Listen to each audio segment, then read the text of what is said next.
여러분 안녕하십니까? KBS 뉴스 930입니다. 이재명 대통령이 오늘 새벽 미국 워싱턴 DC에 도착했습니다. 한미 정상회담을 하루 앞두고 이 대통령은 재미동포 간담회를 시작으로 공식 일정에 나섭니다. 보도에 방준원 기자입니다. 1박 2일 일본 일정을 마치고 도쿄에서 출발한 이재명 대통령. 우리 시간 오늘 새벽 3시 50분쯤 미국 워싱턴 DC 앤드류스 합동기지에 도착했습니다. 조현 외교부 장관과 이준호 주미대사 대리 내외, 미국 측에서는 애비 존스 부의전장과 조슈아 킴 대령이 공항에서 이 대통령을 맞았습니다. 이 대통령은 오늘 공식 첫 일정으로 재미동포들과 만찬 간담회를 갖고 동포사회를 격려할 예정입니다. 한미 정상회담은 우리 시간으로 내일 새벽 진행됩니다. 이 대통령과 도널드 트럼프 미국 대통령은 회담을 진행한 뒤 오찬을 이어갈 예정입니다. 회담에서는 지난달 말 타결된 관세 협상의 세부 협의와 함께 동맹 현대화, 북핵 문제 등이 논의될 전망입니다. 국방비 증액이나 전시작전권 전환, 한미 원자력 협정 개선 등 민감한 현안이 어느 수준으로 논의될지도 관심입니다. 이번 방미에는 이재용 삼성전자 회장, 최태원 SK 회장, 구광모 LG 회장, 김동관 하나 부회장 등이 경제사절단으로 함께합니다. 지난달 관세 합의와 관련해 구체적인 투자 규모와 계획 등이 방미 중에 발표될 수도 있습니다. 대통령실도 정상회담에 총 집중하고 있습니다.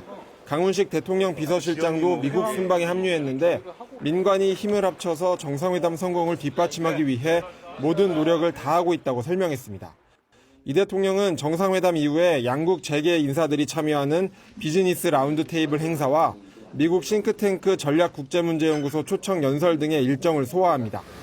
순방 마지막 날인 26일에는 펜실베니아주 필라델피아로 이동해 한화오션이 인수한 필리 조선소를 시찰합니다. KBS 뉴스 방준원입니다. 이른바 노란봉투법이 더불어민주당 주도로 국회 본회의를 통과했습니다. 2차 상법 개정안도 본회의에 상정됐는데 국민의힘은 또다시 필리버스터에 들어갔습니다. 이원희 기자가 보도합니다. 가결되었음을 선포합니다. 노동조합법 2조 3조 개정안, 이른바 노란봉투법이 국회 본회의를 통과했습니다. 사용자 범위를 확대해 노동자의 단체 행동권을 강화하고 파업에 대한 손해배상 책임을 제한하는 내용입니다. 더불어민주당 등 법력권은 국민의힘이 필리버스터를 시작한 지 24시간이 지나자 이를 종결한 뒤 표결 처리에 나섰습니다. 국민의힘은 불참했고 개혁신당 의원 3명은 모두 반대표를 던졌습니다. 윤석열 거부권 행사로 지금까지 노동계의 염원이 미뤄졌었는데 오늘 우리가 그것을 달성했다. 기업을 해외로 내쫓아서 일자리를 없애버리는 이런 입법이 경제 내란이 아니면 무엇이겠습니까? 대통령실은 법안 통과를 환영한다며 법이 안착하도록 노사 의견을 계속 수렴하겠다고 밝혔습니다. 민주당은 노란봉투법 통과 직후 집중투표제 도입과 감사위원 분리선출 확대를 골자로 한 2차 상법 개정안도 본회의에 상정했습니다. 법안을 반대해온 국민의힘은 또다시 무제한 토론을 시작했는데 민주당은 이 역시 24시간이 지나는 대로 종결시키고 표결에 들어갈 방침입니다. 국민의힘은 노란봉투법과 함께 상법 개정안을 체제 변혁 입법으로 규정하고 헌법 소원 등 대응 방안을 검토하기로 했습니다. KBS 뉴스 이원입니다. 한덕수 전 국무총리에 대해 구속영장이 청구됐습니다. 특검은 한 전 총리에게 내란 우두머리 방조 혐의를 포함해서 6가지 혐의를 적용했습니다. 허지영 기자가 보도합니다. 내란 특검팀이 한덕수 전 국무총리에 대해 구속영장을 청구했습니다. 지난 22일 세 번째 소환 조사를 마친 지 이틀 만입니다. 특검팀은 먼저 한 전 총리에게 내란 우두머리 방조 혐의를 적용했습니다. 대통령의 잘못을 견제하고 바로잡을 헌법상 책무를 어기고 되려 비상겸의 절차적 정당성을 꾸며내는 것을 도왔다는 판단입니다. 유언유복한 비상계엄을 사전에 막을 수 있었던 최고의 헌법기관입니다. 한 전 총리는 그동안 계엄 선포를 적극적으로 말렸다고 주장해왔습니다. 좀 더 많은 국무위원이 반대하고 계엄을 막고자 하는. 하지만 특검팀은 계엄 당시 11명의 국무위원만 참석한 채 급히 국무회의를 열고 5분 만에 종료한 과정에 한 전 총리가 일조했다고 보고 있습니다. 특검팀은 또 한 전 총리에게 위증과 허위 공문서 작성 등의 혐의도 적용했습니다. 윤 전 대통령 탄핵 심판에서 한 일부 증언들이 거짓이라고 봤습니다. 대통령실에서 계엄과 관련된 문건을 보거나 받은 기억이 없습니다. 특검팀은 54쪽 분량의 영장 청구서를 통해 구속 필요성을 강조했습니다. 특히 범죄의 중대성을 설명하는 데 가장 큰 공을 들였습니다. 한 전 총리의 구속영장 심사는 이번 주 중 열릴 전망입니다. 전직 총리가 구속심사를 받는 건 헌정사상 처음입니다. KBS 뉴스 서지영입니다. 김건희 특검팀이 오늘 오전 김건희 여사에 대해 구속 후 4번째 조사를 진행합니다. 오늘 조사는 3차 조사에서 마무리 짓지 못한 건진법사 통일교 청탁 의혹부터 제기될 것으로 보입니다. 이윤우 기자가 보도합니다. 서울 남부구치소에 수감된 김건희 여사가 오늘 오전 10시 다시 특검에 소환됩니다. 당초 지난 23일 소환될 예정이었지만 하루 전 건강이 좋지 않아 출석이 어렵다는 내용의 자필 불출석 사유서를 특검팀에 내면서 일정이 연기된 겁니다. 김 여사는 앞서 3번째 조사 때도 건강 문제를 이유로 한 차례 출석을 미뤘었습니다. 김 여사는 이날 조사에서도 진술 거부권을 적극적으로 행사할 방침인 것으로 알려졌습니다. 지난 12일 구속 후 3번의 소환 조사에서 대부분의 질문에 답변을 거부한 김 여사는 진실을 말해도 자꾸 왜곡돼 겁이 난다는 입장인 것으로 전해집니다. 하지만 특검팀은 묻는 것 자체에도 의미가 있다며 흔들림 없이 조사를 이어간다는 방침입니다. 이날 조사는 지난 21일 구속 후 3번째 조사에서 절반가량만 진행된 통일교 청탁 의혹 부분부터 시작될 예정입니다. 속도가 붙는다면 순방 목걸이와 고가 시계 등 장신구 관련 의혹까지 조사가 이뤄질 가능성도 있습니다. 특검팀은 오늘 통일교 청탁 전달 혐의를 받고 있는 건진법사 전성배 씨도 구속 후 처음으로 불러 조사할 예정입니다.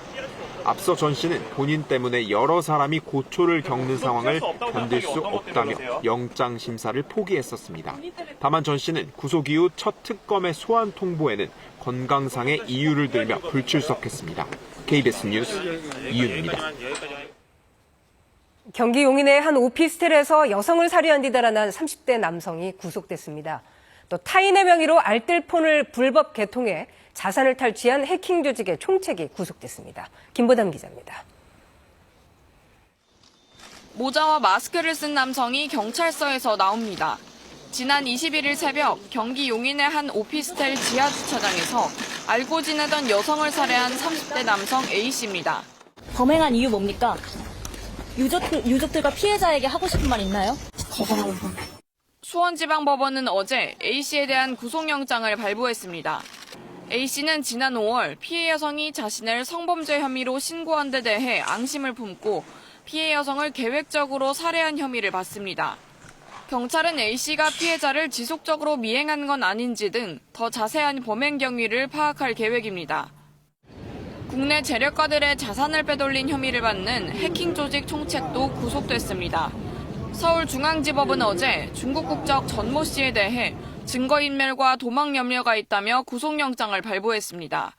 전 씨는 2023년 8월부터 지난해 1월까지 알뜰폰 홈페이지 등을 해킹해 개인정보를 불법으로 수집하고 피해자들의 명의로 알뜰폰을 무단 개통한 후 피해자의 금융이나 가상자산 계좌에 접근해 약 380억 원을 탈취한 혐의를 받습니다.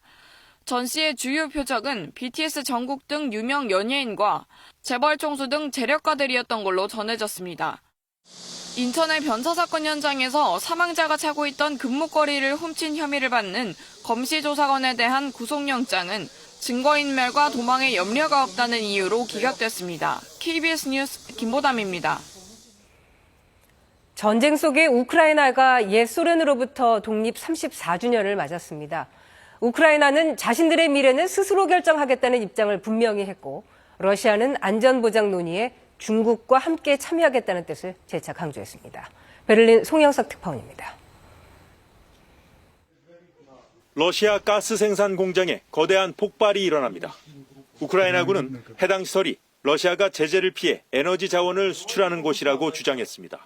치열한 교전이 벌어지던 쿠르스크의 원전도 드론 공격을 받았습니다. 가동 능력이 일부 줄었지만 방사능 수치는 일단 정상 범위로 전해졌습니다. 러시아의 대규모 공습에 맞서 우크라이나는 최근 러시아 에너지 시설을 집중 타격하고 있습니다. 전쟁 중 맞이한 독립기념일에 젤렌스키 대통령은 자국의 미래는 우크라이나인들이 결정할 것이라고 강조했습니다. Україна ніколи більше в історії не буде примушена до сорому, який русські називають компроміс. І світ це знає, і світ це поважає. 영토 문제 등을 놓고 자국 입장을 관철해 나가겠다는 의지의 표명이란 분석이 나옵니다. 미국과 유럽 각국이 우크라이나의 지지와 연대를 표시한 가운데 캐나다 정상도 안전보장 참여를 약속했습니다. We are working through with our allies in Coalition of the Willing and with Ukraine, and I would not exclude the presence of troops. 이에 대해 러시아는 유엔 안보리 상임이사국이 안전보장 논의의 주축이 돼야 한다며 러시아와 중국의 참여를 재차 요구했습니다. Russia, US, China, UK, and France, and guarantors would be guaranteeing the security of Ukraine, which must be neutral. 러시아와 우크라이나의 입장차가 갈수록 커지면서 양측의 정상회담 불발 가능성도 제기되는 상황. 미국 벤스 부통령은 압박 카드인 대러시아 제재가 여전히 남아있다며 러시아를 협상 테이블로 끌어내기 위해 어떤 조치가 더 적절할지 판단하겠다고 밝혔습니다. 베를린에서 KBS 뉴스 송영석입니다. 트럼프 미국 대통령이 워싱턴 DC에 주 방위군을 투입한 데 이어서 19개 주에도 군을 투입하겠다고 밝혔습니다. 민주당 우세 지역인 해당 지역 주지사들은 강력 반발하고 있습니다. 뉴욕 박일중 특파원입니다. 미국의 수도 워싱턴 DC에 주 방위군이 투입된 지 2주가 되어갑니다. 트럼프 대통령은 자신의 조치가 성과가 있었다며 자랑했습니다. DC was a hellhole, and now it's safe. And in fact, I put out this morning. I said I hate to say this because it doesn't sound very good, but there have been no murders in DC in the last week. 여기에 더해 미 국방부는 워싱턴 DC에 주둔한 주방위군에 무기도 휴대하게 할 거라고 밝혔습니다. 또 볼티모어와 오클랜드, 시카고와 뉴욕에도 주 방위군 투입을 예고했습니다. 폭스뉴스는 19개 주의 불법 체류자 단속에도 주 방위군이 동원될 것이라고 보도했습니다. 민주당 우세 지역에 주 방위군 투입이 속속 추진되자 해당 지역 주지사들은 즉각 반발했습니다. 볼티모어가 있는 메릴랜드주의 무어 주지사는 트럼프 대통령이 현재 상황에 대해 무지하다고 했고, 시카고가 있는 일리노이주의 프리츠커 주지사는 성명에서 트럼프 대통령이 위기를 조장하고 제복을 입은 미국인들을 정치화하고 있다고 비판했습니다. We should continue to support local law enforcement and not simply allow Donald Trump to play games with the lives of the American people as part of his effort to manufacture a crisis and create a distraction. 민주당 쪽은 특히 해당 지역에 요청이 없었다며 주방위군 파견에 법적 근거가 없음을 강조하고 있습니다. 하지만 트럼프 대통령은 범죄 소탕이 우선이라며 물러서지 않을 것임을 분명히 했습니다. 뉴욕에서 KBS 뉴스 박일중입니다. 이번에 KB증권 연결해서 오늘의 주식시장 알아보겠습니다. KB증권입니다. 미국 증시 훈풍에 국내 증시도 상승 출발했습니다. 코스피 시장은 3거래일 연속 상승 중이고 코스닥 시장은 외국인과 기관의 동반 매수 속에 1% 넘게 오르고 있습니다. 이 시각 현재 코스피는 23.25포인트 상승한 3,191.98에 코스닥은 14.68포인트 오른 797.19에 거래되고 있습니다. 제롬 파월 연준 의장이 잭슨홀 회의에서 기준금리 인하 가능성을 열어두는 발언을 하며 미국 3대 지수는 일제히 1%대 급등했습니다. 코스피 시장은 30포인트 강세로 출발했고 개인의 순매수 속에 상승 흐름 이어가고 있습니다. 두산 에너빌리티와 한전산업 등 원전주 상승을 SK하이닉스와 LG에너지솔루션, 한화투자증권과 SK스퀘어, 로봇 관련주 상승 중인 반면 한화오션 등 조선주, 달바글로벌 약세입니다. 코스닥 시장에서는 알테오젠을 비롯한 제약바이오주 강세 속에 오늘 상장한 그래피는 급락 중입니다. 이 시각 현재 달러화에 대한 원화 환율은 1,386원 50전에 거래되고 있습니다. 지금까지 KB증권이었습니다.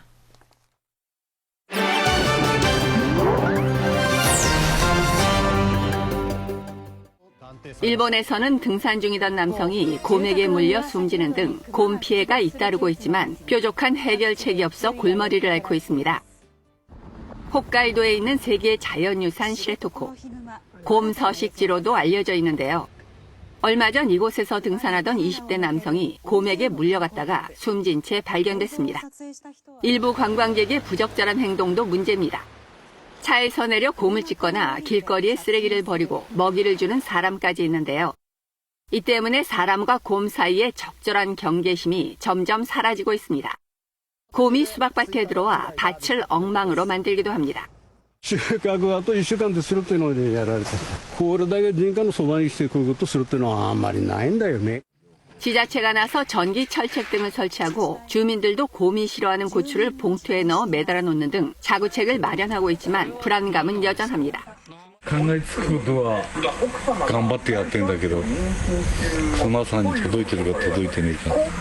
こんな生活だったら引っ越ししたいと思って。 홋카이도 교육위원회는 곰 출현 가능성이 있을 때는 임시 휴교 등도 검토할 것을 각 학교에 지시했습니다. 프랑스 스트라스부르의 이 동물병원에서는 반려동물 헌혈 캠페인을 진행 중인데요. 고양이가 목 부위에 주사바늘을 꽂고 헌혈을 하고 있습니다. 수의사들은 수혈을 할 수 없어 생명을 구할 기회를 놓치기 일쑤라고 토로합니다. Le moment même, donc c'était toujours compliqué de trouver des donneurs disponibles. Donc on faisait appel un peu soit à la SPA, soit aux propriétaires. On leur demandait de trouver des chiens dans leur entourage. Mais ça amenait certaines problématiques, c'est-à-dire travailler dans l'urgence. 예를 들면 한밤중 갑자기 혈액형이 맞는 혈액을 구하기란 거의 불가능하기 때문인데요. 병원은 위급 상황에 놓인 동물의 생명을 구하기 위해 혈액은행을 만들기로 했습니다. 다행히도 헌혈에 동참해주는 주인들과 반려동물들이 꾸준히 늘고 있습니다. Démocratiser, par rapport aux humains, ça l'est pas. Les chats, on n'est pas au courant, ni même les chiens. Donc je me suis dit, pourquoi pas aider avec mes animaux si c'est possible. 헌혈견과 헌혈묘에 체열 횟수와 체열량을 제한하고 건강과 복지에도 항상 신경을 씁니다. 순수한 기증을 받은 동물병원은 헌혈견과 헌혈묘에 건강검진 등의 의료 혜택을 제공한다고 합니다. 중국 티베트에서는 아직도 적지 않은 인구가 유목 생활을 하면서 아이들이 학교를 다니기 쉽지 않았는데요. 기숙형 학교로 교육 문제를 풀고 있습니다. 재학생 수 1,800명이 넘는 산난시 완첸중학교. 2019년 설립된 티베트의 기숙형 학교입니다. 전교생의 95%가 목축 지역 출신이라 집에 가려면 꼬박 하루가 걸리는 학생도 있습니다. 과거엔 이런 경우 대부분 학업을 포기해야 했는데 기숙형 학교가 생기면서 대부분이 학교에 다닐 수 있게 됐습니다. 首先还是让他快乐一点，然后才是学习。如果孩子只是学习他没有快乐，那也不行。 선생님은 부모 역할까지 맡고 있습니다. 痛感是吧？手不要再去那个揉它，听到没有？首先不要揉它。 티베트는 중국에서 가장 먼저 15년 무상교육을 시행한 지역으로 유치원부터 고등학교까지 전 과정을 지원해줍니다. 학교는 아이들이 수업을 통해 티베트 전통 문화를 이해하고 계승 발전시킬 수 있게 티베트어와 전통 춤 등도 비중 있게 가르치고 있습니다. 버지니아주 해변에서 수십 명의 사람들이 박수와 환호로 스케이트보드를 타고 들어오는 브룩 존슨 씨를 맞이합니다. 평소 스케이트보드를 좋아한 존슨 씨는 캘리포니아에서 출발해 버지니아까지 스케이트보드 하나로 미국을 횡단한 최초의 여성이 되었습니다. It feels surreal. It feels like another day, but it also feels like it's crazy because this is where we started. We started at an ocean. 118일간 이어진 여정은 폭염과 비바람 그리고 끝없는 도로 위의 고통과 눈물로 가득했지만 그녀의 목표는 단순한 기록이 아니었습니다. 척수 손상으로 세상을 떠난 새아버지를 기리며 척수 손상 연구기금 약 7천만 원을 모금하는 것이었습니다. There's times it's so hard. Oh my God, I've cried so many times. I promised him I'd set a world record in his name, and he was like, well, you better bring me to the finish line. So. 존슨 씨는 앞으로도 척수 손상 연구의 중요성을 알리는 활동을 이어갈 계획인데요. 자신의 도전이 사람들에게 무엇이든 할 수 있다는 희망을 주길 바란다고 전했습니다. KBS 월드뉴스입니다. 정치인이나 공공기관, 유명인을 사칭해 단체 예약을 한 뒤 대리 구매를 요청해 돈을 가로채는 이른바 노쇼 사기가 기승을 부리고 있습니다. 누가 이런 악성 범죄를 저지르는지 최은진 기자가 취재했습니다. 지난달 부산의 한 고깃집에 단체 예약을 하겠다는 전화가 걸려옵니다. 대학병원 교수라는 여성은 회식 때 마실 고급 와인이 필요하다며 특정 주류업체에 주문할 것을 요구합니다. 제 교수님이랑 인턴들 이렇게 해서 마지막에 좀 먹을 수 있도록 하고. 사장님은 1,000만 원 가까운 와인 대금을 보냈지만 예약 당일 단체 손님은 나타나지 않았고 와인도 배송되지 않았습니다. 단체 예약을 가장해 대리 구매를 유도한 뒤 돈을 빼돌리는 노쇼 사기였습니다. 또 대학병원이라고 그냥 넘어간 거지. 너무 부드러워서 안 넘어갈 수가 없는. 누가 이런 전화를 거는 걸까? 주로 해외 동남아 쪽 사람들 명의가 많이 확인이 되는 걸로 봐서는 해외 조직이 관련돼 있다고 보고 있습니다. 보이스피싱의 약간 진화 시나리오가 바뀌었다고 보고 있습니다. 중국과 동남아 지역의 전화 금융 사기 조직이 새로 만들어낸 수법이라는 겁니다. 이들은 불법 구인 사이트 등에서 TM, 즉 텔레마케터라는 명목으로 한국인 조직원까지 모집하고 있었습니다. 소방서와 군부대를 사칭할 사람을 구한다는 게시물을 보고 직접 접촉해봤습니다. 사기 조직원은 검찰 사칭은 태국에서, 소방서 사칭은 베트남에서 한다고 말합니다. 어차피 그 소방도 우리 사무실 금방 한지 얼마 안 돼요. 이제 2달도 안 돼요. 그럼 사무실에 있는 사람들은 다 한국 사람들이에요? 네, 다 한국인들이요. 사장은 중국 사람인데 실장부터 부장부터 다 한국 분들이에요. 한국 사람들을 채용하고 데려가서 보이스피싱의 형태로 전화를 걸게 만들고 그리고 그 시나리오도 새로운 걸로 계속 업데이트하고 당할 수밖에 없는 그런 상황인 것 같습니다.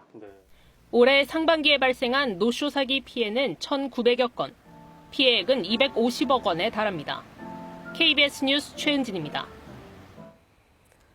오늘부터 우체국에서 미국으로 보내는 일부 국제 우편 접수가 단계적으로 중단됩니다.